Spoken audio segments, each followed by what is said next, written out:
guys, it's Bea and this is Better Review. And re-review natin ngayon is Mogu Mogu. Kita-kita nyo guys. Yan. Dami to. Bago lang eh. Di pa nabubuksan to guys.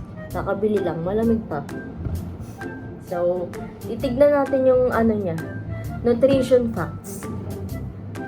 Serving size 1 glass 200 ml. Servings per container 5. Amount per serving calories 90. Tapos total fat 0 g 0%. Sodium 80 mg 3%. Total carbohydrate 23 g 8%. Sugars 21 g.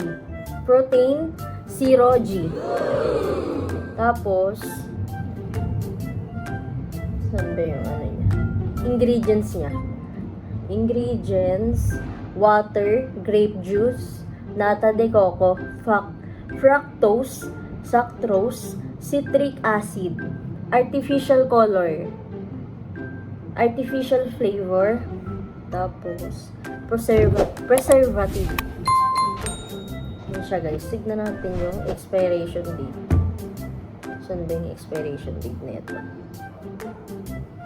Makita yung expiration date niya guys. Ay, ito pala. April 19, 2024. Tagal pa siya. So, titikman na natin siya. Anong lasa niya. Kita nyo? Violet siya. Grape flavor. Mogu-mogu. Baka naman. Mananatin.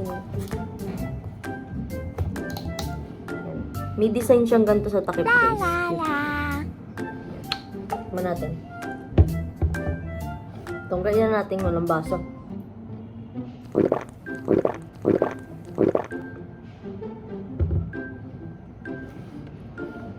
Medyo maasim siya guys kasi grapes eh.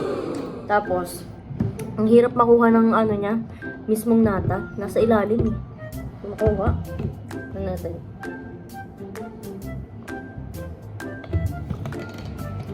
Sarap siya. Ito yung pinaka-favorite kong ano, flavor sa Mogu Mogu. Sarap kasi. Mahilig talaga ako sa Mogu Mogu guys. Yan siya. Ano, nakalimutan ko yung presyo nito guys. Hindi ko masabi. Nakalimutan ko. Basta ano siya, 100 plus ata yun. Nakalimutan ko na.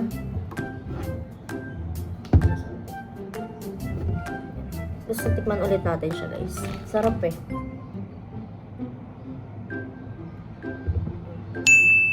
Okay na.